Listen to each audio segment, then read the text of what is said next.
Hi guys and welcome back to the channel. Today for you I have another game. Warhammer 3 Total War is one of my favorite strategy games, and well, as we already did for Age of Wonders, we're going a bit more into the fantasy area of strategy games. So I hope even if you're a OI4 player, maybe you will find something interesting in here. Maybe I will be able to share my passion for Warhammer with you. Now, in today's video, we are going to play with the Ogre Kingdoms. We're going to play in Immortal Empires. I usually start with Grizzes, this very cute guy. Well, I can show you where he starts in the map. Now, to be honest, this is a very tough campaign, and that's why I decided to start with the Ogre Kingdoms. They are not my favorite faction, but I think they're a pretty good faction. They don't have the best reputation. If you look at the rankings and tier lists, usually the Ogre Kingdoms don't do that well. And that's mostly because they lack a decent infantry, endgame infantry, and they completely lack ranged, well, almost completely lack ranged, and flying units. So we're going to rely heavily on our cavalry for this run. And also we're going to use and take full advantage of the camp system, which Ogre Kingdoms use, which will make a bit easier our otherwise very, very difficult run. Here we go. Now, to keep this video a bit shorter, because Warhammer 3 runs can be pretty long, I will mostly talk about the main decisions. I will not share everything about the gameplay. So whenever we do something particularly relevant, I will share it with you. And I also usually auto-resolve the first battles, unless there are clear reasons to fight them. But when you see something like decisive victory and low casualties, well, that's an easy auto-resolve. Now, technology-wise, we want to increase the camp limit as much as possible. So we're going to rush everything related to camps. We're going to go for the bottom side of these technology trees, because it provides overall better bonuses, in my opinion.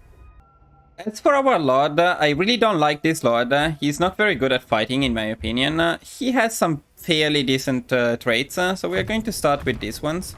We're going for Ogre Tyrant, which is not that bad, and then especially we're going to get the camping bonuses, because these ones are very good. In terms of diplomacy, almost everyone will hate you. I suggest not getting an agreement with the rats. If there is someone we don't want to hate us, it's most likely the western provinces. If they do well, and we keep their opinion of us fairly high, then we will not have to worry about one front, which will be massive for us. Now, ogres get most of their money and advanced buildings from camps. As you can see, cities can only go up to tier 3, even the main one. So investing in these buildings is not particularly important. All I will do is I will get the money one. Other than that, I will mostly not invest my money in these buildings, and I will wait for the camps. Now, we got our first camp. This is huge because we are going to rely a lot on camps. Now, for camps, there are two separate strategies, in my opinion. You can use them as your front line. You could put it here so that when they attack you from this side, they will attack the camp. You can put a huge garrison in it because they are heavily discounted. So you can use it to protect your cities. Or, and that's what I'm going to do, you can strategically position it between 3 cities, or as many cities as possible. And you can keep your huge garrisons in the camp with a hero right next to it. And then whenever needed, you send that hero with the army to the city which is going to be attacked. We can sacrifice these cities because, as I said, most of our income will come from camps. Most of our important buildings will be in camps. So even if they conquer one of these cities, it's not a big deal. And then we can retake them the next round. So in this case, I think I'm going to position our camp around here. There we go. Now, camp buildings, the most important buildings are the money one and the growth one. Okay, so these are the first 2 buildings we're going to invest in. Another big advantage of camps is that, of course, as long as you're in this circle, your armies will not consume any meat. So that's going to be huge because meat is a big part of the playstyle for ogres. Now, we can keep recruiting, but we can do it directly inside the camp, which means these units upkeep will be heavily discounted. Now, let me show you. The usual upkeep for these units will be 125, but as long as they are in the camp, the upkeep is only 50. And we're going to further reduce this upkeep as soon as we can build this building. We don't want to get deals with factions we don't really care about. Also, we can get a trade deal with the Western provinces, and this is pretty important, so let's do that. What I just suggest not doing is going on and taking random deals whenever you see a green number here, you know. When you get a deal, you should also consider which faction is that, how big it is, how strong it is, enemies and allies. Now, I will not get the trade agreement with these guys because they usually get destroyed by greenskins. They're not at war with them yet. But if I can keep the relationship up a bit more with the greenskins to stop them from attacking me, it's gonna be better. More valuable than a trade agreement. Okay, while we wait for camping to unlock, we're going to go down this path. This will give us some nice bonuses, such as Quartermaster, Renowned and Feared, to reduce the upkeep, which will be very important. We keep going for anything that gives us money. Prioritize the upgrade of buildings where you have some extra resources. As for here, we only need one last building, this one. And from now on, we're just going to prioritize upgrading the camp to higher tiers. We're going to keep these 4 buildings for now. Now, soon we're going to have some problems with these vampires. They are probably going to be our first target. Or better, we are going to be their first target. But first of all, ooh, we could get a non-aggression pact with them. That's very beneficial for us, so let's do it. Don't be shy, as you say. Let's get one with the Western provinces as well. The vampires will attack us eventually. We will need to take care of them, but if we can delay that for a couple of turns, that would be better. Okay, so it looks like we may lose this town. I'm okay with losing this, because we haven't invested in it yet. I will get rid of these Gnoblars. Though, to be fair, these units are not that bad. They have fairly good melee defense, they're very cheap, so you could play a different strategy and you could go for a lot of Gnoblars for the front line and then flank your enemies with bulls. The thing is, it's not really my playstyle. I don't like these cheap and like shitty units, so yeah, I'm not gonna do that. I won't keep anyone who Instead, we're going to prioritize the Ogre Bulls dual weapons. They do pretty well, except against armor, because they don't have any armor piercing. But they do have a small bonus versus infantry, not even that small actually, 12 is fairly decent. So they're going to be pretty good at killing weaker units.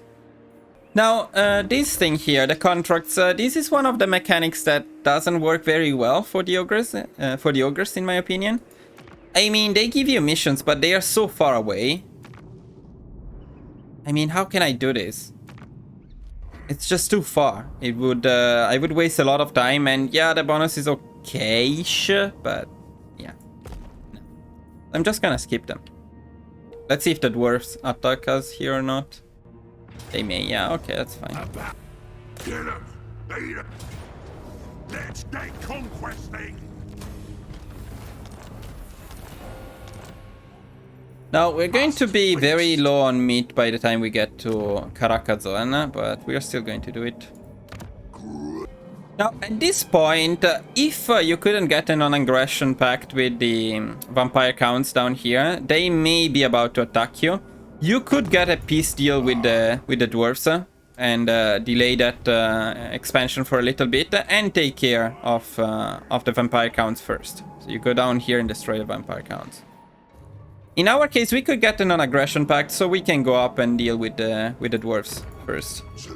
Okay, it looks like we're not going to fight the dwarves in the city. That's better for us. We can take these. No, I cannot waste any more meat. It's feasting time, boys. Yeah, I don't like any of them. I like this one actually, but cannot get it yet. Okay, we got attrition, but we should be able to win this battle. Get rid of the dwarves forever. Of these 3 cities, probably Amble Peak is the safest, so let's upgrade this one first. Okay, now the priority is to get some meat back, so we need to stay close to the camp. Obey me. We can actually put some of the most expensive units inside the camp, so we save some more money. And in a couple of turns we'll have an extra camp, that's huge, so I'm going to take advantage of that right away. And we can also upgrade our main camp here, so let's go on and do that. Now, the trick with ogres is that you don't really need to expand that much, because most of your money comes from the camps. you can just place many camps in a small area, and you can focus your defenses on a limited area. Let's place our second camp right now then. We're going to place it here to protect these 3 cities. And as usual, we're going to go for income first of all, growth, and then as soon as possible reduce upkeep. Since we are here, we can already put all of our army inside the camp. I'm going to remove these units entirely. Now, this is how we make money. When we are not fighting, we can just put our armies inside the camps, and that way we save a lot of money. Technology-wise, we are going for big attends, but we are going... Well, we need to get both paths to get it. I prefer the bottom one first, because it reduces the upkeep of all ogre units. No one can... Now, as long as we can keep these 2 fronts safe, we don't really have to worry about much. Yeah, we can be attacked from here, and we will be attacked from here eventually. And I'm still pretty sure we will be attacked from the north, although the greenskins are taking their time. Meanwhile, we can just focus on upgrading our camps, improving our economy. See, these are all very good upgrades here. And expensive ones, so we do need the money. Now, unlike other factions, we don't really need to expand that much, so it is not a problem to spend a few turns, you know, upgrading and improving your stuff down here. Alright, they were destroyed, so something is going on up here. Somebody will come down pretty soon. Now, to be clear, at this point of the game, depending on how things go, you may be at war with the vampiric counts, or vampire counts. In that case, you may want to send both armies down and try to destroy them completely. Get rid of them, wipe them. So then you will be attacked from the north from the greenskin. If they attack you at the same time, you want to focus on the vampire counts first. In my opinion, destroying the vampire counts is easier because they have less settlements and they are a bit closer to our core territories.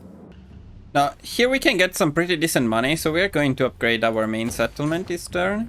And then always prioritize your camps over anything else. I'm going to recruit a new lord, and we're going to use the Slaughtermaster and the Beast lore, because Flock of Doom is a great spell. It's very easy to use, it's very cheap, and you can get it right away. So, big value. The reason we recruited him, even though we don't need him right away, is yes, we will pay a little bit more in upkeep, but he will start filling his meat thanks to the camps. That can be beneficial later on when we actually need him to do something. Now that we got to tier 3, there is a new building which I like, and it is this one. Because Maneaters are a pretty decent frontline. Yeah, they are a bit expensive and they're only tier 2, but actually their stats are tier 3-like, not tier 2. So we are going to build this and we're going to start recruiting them in our camps. This is pretty good money too, so from this city we're going to earn a lot. Okay, now that we completed this building, we can start recruiting Maneaters, and we're going to do it right away here. I'm actually going to remove these ones entirely. And I'm going to start recruiting Maneaters. Always upgrade the camps. Now, you don't need to upgrade everything, but the money-related one, of course, and the upkeep-related ones are very good value. And look at the amount of money we are earning. In the end, that's the point with ogres. We are earning more, we are improving our situation even without expanding at all. Right, the vampire counts actually like us. This is, well, not very frequent. In most of my games they hated me and attacked me almost right away. Well, I guess we could... this was a bit of a lucky game, to be entirely honest with you, because usually we are attacked from the vampire counts from the south and the greenskins from the north, but in this case the vampire counts like us. The greenskins are not here. And the other thing is that sometimes happens is that rats attack you from here, which seems like it may be happening soon. But that being said, to keep this challenging, I'm actually going to refuse the trade agreement, and I'm going to break the non-aggression pact. This is to make it a bit more challenging, because usually the situation is that vampire counts will not like you. So let's make it more like that. I think this is more likely to be what's going to happen in your games. Now, we don't need to upgrade this one because Maneaters are pretty good at tier 1. Yeah, these ones are slightly better and the pistol ones are decent, but it's probably not worth upgrading all the way through, at least for now. And we can also recruit a few Iron Guts with him because we get a discount on Iron Guts on this Lord. It's one of his traits. Iron Guts are not my favorite units, but they have pretty good armor piercing and fairly good stats as long as they are with him, so we can use Iron Guts at least in this army. Alright, here come the Skaven. Now, they can attack us either from here or from here. If they do it from here, we are not covered on this front. We need to put another camp in here to protect this area. We cannot do it at the moment. Okay, and the vampire counts as well. Now this is more like it. This is what usually happens when you play ogres here. Everybody declares war to you on all sides. Okay, in terms of technology, we just keep going for more camps. Now this is a fairly decent army already. And we're going to use them to attack Shambletown. No food till you get there. Yeah, we do need to recruit new units though, because we need to fill these camps as soon as possible. Okay, we're in range for Shambletown, so let's go for it. That's an easy win. And we're going to loot and occupy. We don't want to keep these towns. So, the main purpose is to destroy the vampire counts. And let's give the entire army to the camp. You can start saving money again. Usual stuff in the camp, of course. This one, and this one. As the priorities. Alright, it looks like they are attacking me from behind. Not very nice. Too rich to walk. We need to counter them. Sadly, we may lose this city. Yeah, sadly, we will lose this settlement. That's okay. As I said, our priorities are camps, not settlements. We can afford to lose or get the settlement sacked. There's no gun. And I most likely will pay a high price for it. Is it time to eat yet? Yeah, this guy's dead. Maybe out of range for him, but not for this one. So for the additional lords, what you want to get is Flock of Doom to level 2. And 1 point in Wild Hearth, and then you go down this path for the usual... well, actually, he has better ones than the Lord. Because you can get Casualty Replenishment Rate, then you can go for Quartermaster, then the usual Renowned and Feared to decrease the upkeep. We're going to declare war to the Nurgle as well, because I want to make this a bit more challenging, and also, you know, the main advantage is we don't have, for some reason, the greenskins attacking us from here. Okay, I will take the decisive victory. They are already a bit damaged. But this guy may attack us. Can we get this campaign? Oh, finally. So basically, when you're playing very defensively and your armies are encamped, you can earn money. When you use your armies to attack, you're going to pay a high price in terms of upkeep. So you need to sack settlements and fight battles constantly to make sure you have enough money to sustain your armies. Trade Lord.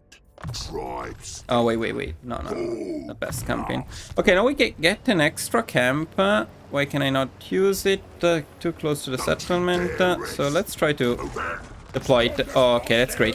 Now, that's another strategy I wanted to show you. You can just deploy the camp. Yes, it's 2,000 gold, so it's not extremely cheap. But in this way, we don't suffer from the attrition, and we replenish our armies anywhere we are. We're about to get a new camp, and I think I'm going to position it here. Now, next we're going for big migration, and we're going to use the upper branch of this two. Now, actually, these are slightly better, maybe, but I want Tribal Tribute, which is going to be huge for our economy. So that's why we're going up this path. Look what I got for ya.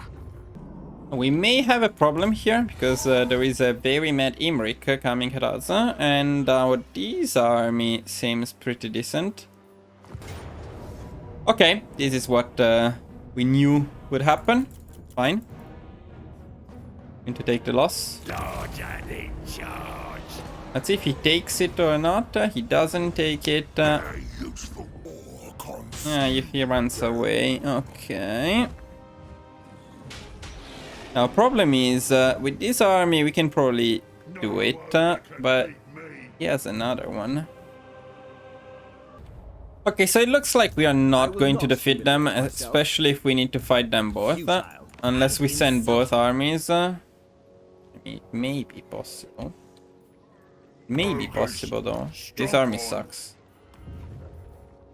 Army sucks big time. But let's see if this is doable. And the sad thing is that's most likely true. But you know what? I'm going to give this a try. Yeah, fuck it. Let's try. I mean, I guess we can use this as a showcase of how to fight a battle with this, I would say, mid-game army. Does he attack me? He doesn't. And that's perfect. As soon as his reinforcements come, we'll destroy them.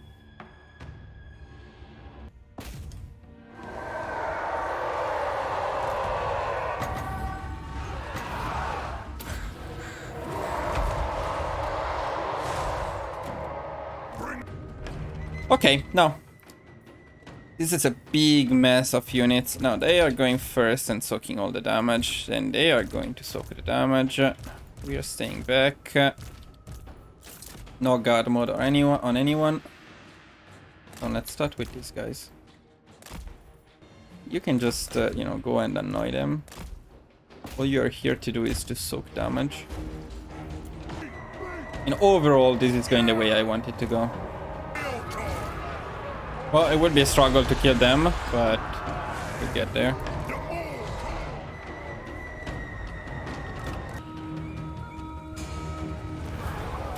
That's it. That's it. We did it. Yeah, he will go down.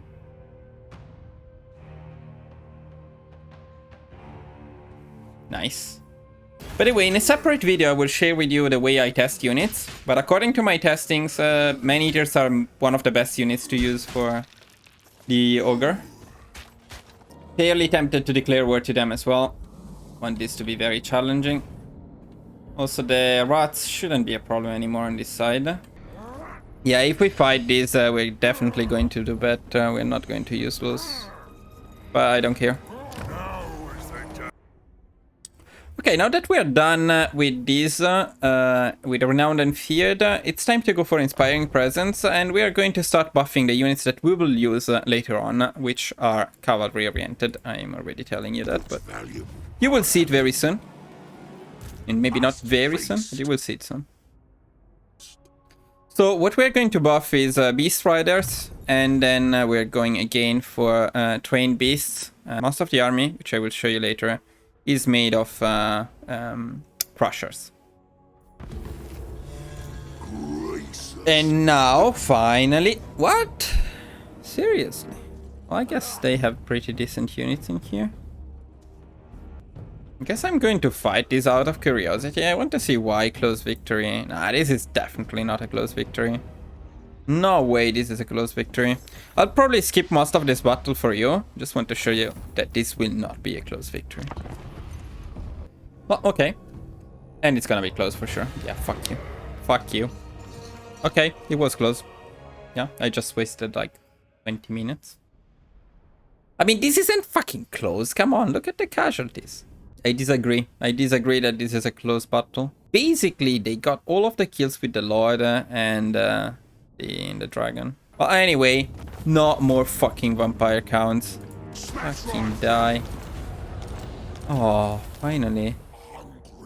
So we basically want all of the tier 5 buildings. We don't need them in every camp. We mostly need them in one camp, and then we are satisfied. Yeah, but now that's more like it. This is more like how I remember it. Being at war with everyone in all directions. So this guy may be a problem, and they just conquered this from the Chinese-looking dudes.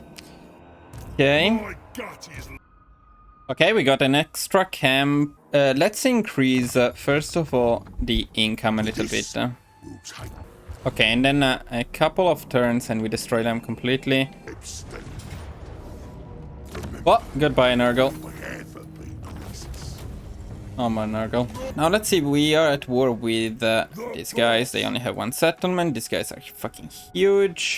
These guys are the real guys, and they are not huge, but they are annoying. They have 5 settlements and they have 2 settlements. So what would make sense to do is to destroy the Legion of Adzgor. And we need more money, and we can get more money from here. No one can stop us. So technology-wise, we haven't finished the tier yet. We can go for this one, which will give us another camp. But actually, I want more money first. Right now, I wouldn't know where to place the extra camps. I think we already have an extra one, right? We can deploy. Yeah, 5 out of 6. So we should do it. And now a smart place for the last 2 camps would be here and here to cover this area in case we want to conquer these 2 cities. Which eventually we'll probably do. But I don't think it's time for that yet. So for now, we're going to stay like this. Now they are attacking us on all fronts. Bit tougher. Why do you hate me? Fuck's sake. What are you? What is this stupid faction? Ah, the Chaos Dwarfs. Okay. Okay, we have a money problem at the moment. But we can probably solve it by doing this. Where is my man, Imrik? Where are you? Well, yeah, I see. I discovered him so well I cannot fucking see him. Oh. Time to say goodbye to your precious Black Fortress. Oh, that's a shitload of money. Thank you so much, Chaos Dwarfs. I don't hate you anymore. The over tyrant. Anything shine. Okay, I'll take this. I'll take this all the way. Perfect. By the way, remember that by adding meat, you get some bonuses. They are pretty decent bonuses, but especially in auto-solve, if you do it without, you may lose more units than if you do with it. You do it with it. Yeah, we definitely want these guys to be further away from us. May want to raise a few settlements down here. Okay, time to get rid of the Chaos Dwarfs as well. Bye. Now these settlements, we're actually going to keep them.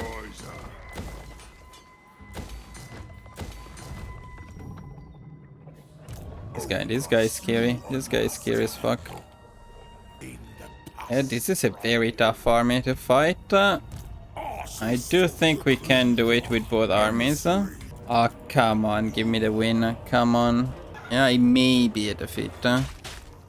I'm not so sure this time. This army is so big. I guess we'll have to fight it. I will skip it for you though, because this is quite boring. I will try. Oh, very tough battle, but we did win. Now, the thing is, I really want to go all the way down and destroy their city down here. I don't know what tier is that city. Most likely it's not very high tier. We can use this. Go all the way down, destroy them completely, destroy the city, and then they shouldn't be a problem for us anymore. This may be good. We shall feed the more. Seize the ingredients. Okay, we got the short victory. By the way, that is nice. That is nice indeed. So we also need to give an end to this campaign because I mean Warhammer is insanely long. And this video is already extremely long. It will be a mess to edit. So we need to decide what our win conditions will be for this run. And it will not be the long campaign victory because that's a bit too long. Yeah, that's way too long. It will not be the domination campaign. We may wait for the endgame events. You know, I forgot what they are called, but I think they're called Endgame Crisis. So around maybe 110, 120, one of the annoying factions in the game. I don't know, it can be the rats, it can be dwarves, it can be wood elves, vampires. Will get buffed, will get a lot of units, and you need to destroy all of them to win the game. Now, actually, I may wait for that. I may continue up until that point. But I want this video to make sense. And I was thinking a couple of things. So you saw the strategy. And there isn't much point in continuing much longer than this. There are a couple of things that I still want to show you. And it's very likely that this video will just skip to that point from now on. Because in the meanwhile, I will probably try to get rid of these guys. I will raise a few of these cities. I will try to solve my money problems. But other than that, what I want to show you is the Endgame Army that I use with the Ogre Kingdoms. And I will use that Endgame Army to win this battle. The one we had from the very beginning, more or less. So I will consider this battle a bit of the endgame battle. I will showcase my army in that battle. And then I will end this video. And then if you show that you're interested, if you want me to continue, I will probably by myself continue to save. And I may share with you what happens with the endgame crisis. Okay, boys, so I can now share with you our endgame army. Now we got our leader, which sucks. We got the fire belly. This is very important because he has very good spells. So even when you go for a secondary army, you can go for something like this. Now you can already see it's very expensive. But this is the best the Ogre can come up with.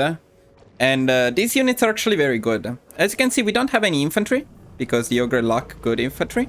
Instead of the infantry, we are just going to use cavalry. You will see this a lot in my guides, and you will see how effective this actually can be.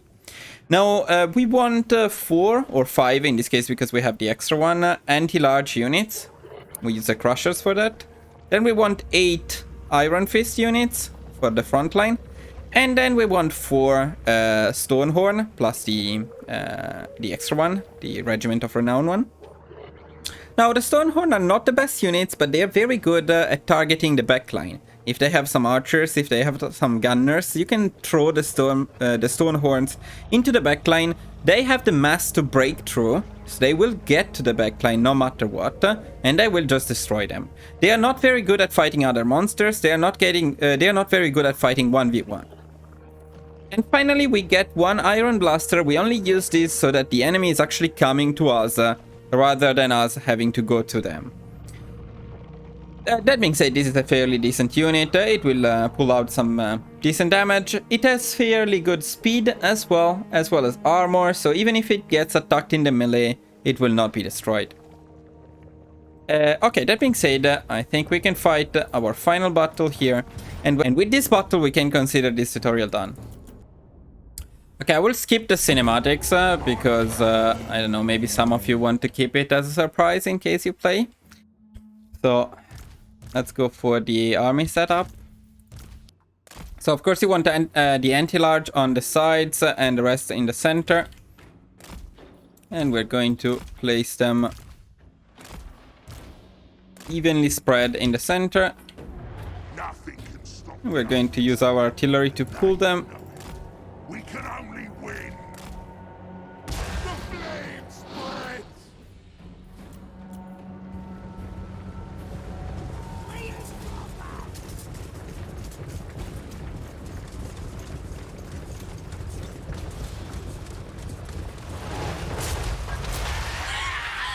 Always cool to see goblins being smashed. And I think we can now get some value out of this spell as well. Let's see if I timed it correctly. Ah, pretty good. Oh, very good. Wow. I mean, that was pretty amazing. Damage. 213 kills, 16,000k damage with one spell. Not bad. Okay, it's now time to charge them. Okay, meanwhile, these guys are coming in hard on us, so let's go and fight them. Well, these guys are pretty much destroyed. These ones are going down too. Let's see how our anti-large units perform against this large unit. And looks like they're doing pretty well. They got it completely stuck.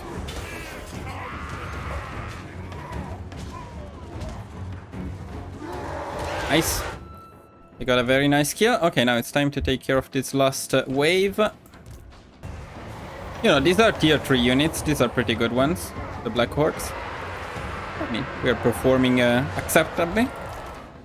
So as I said, more or less the same damage on all units. And you got covered basically everything you need to cover. You have your anti-large unit, you have your anti-anything unit, you had a mage, and you had big anti-infantry units. Now, what you may struggle with is killing heroes. So small, highly armored, high defense, high attack units. With them you're going to struggle a little bit. And so heroes in particular. But you can take out the rest of the group. Why am I not winning this battle, by the way? Boys? Okay. Very nice. I mean, look at this. Casualties 3, 2,395, 320. Not bad. This is a fairly decent army. This is not one of the best armies in the game, but it's going to perform well. It's expensive, but with the economy and the strategy I showed you, it can work very well. Okay, so now that this is done, let me briefly recap the strategy we used. And then, as I said, if you show interest in this video, I will probably continue this run. I will record it, and why not? If people enjoy it, I will include the endgame battles against whatever endgame crisis we get. Okay, so now to briefly recap the strategy we used. First of all, you don't want to be at war with everyone at the same time if possible, so try to get a non-aggression pact with the vampire counts down here. Try to get good opinion, good relations with the western provinces or the northern provinces on this side, so you don't have to fight on all fronts at the same time. Other than that, we don't expand much. We only take these settlements here, about 8 settlements in the center, and then we use strategically positioned camps, one here, one here, one here, and one here, to protect them. The important thing for us is actually not the settlements, it's the camps. The main buildings we want to have in camps are the money related ones and the upkeep related ones. We want a big garrison, mostly with Maneaters and Iron Guts to protect the camp. And we want to have one lord next to the camp without an army, but ready to get the army from the camp and rush to whatever city needs help. So that's how we are going to make this work. That's how you can make the Ogre extremely powerful, and you can sustain huge armies even with not the strongest economy and without expanding, because keep in mind that at turn 95 we are still very small. We only have a few settlements. Camps provide most of our income, and they allow us to defend ourselves in such a difficult situation. Now, this was my first Total War Warhammer 3 video. I will make more because I love this game, but please let me know what you think about it. Give me some feedback, whether you enjoyed it or not. And also, if you'd like me to do something differently, maybe you want to see more playthrough, more battles, less planning, less strategy. I don't know. Let me know what you thought about this video. And well, thank you for watching. I will see you guys in the next one. Bye bye.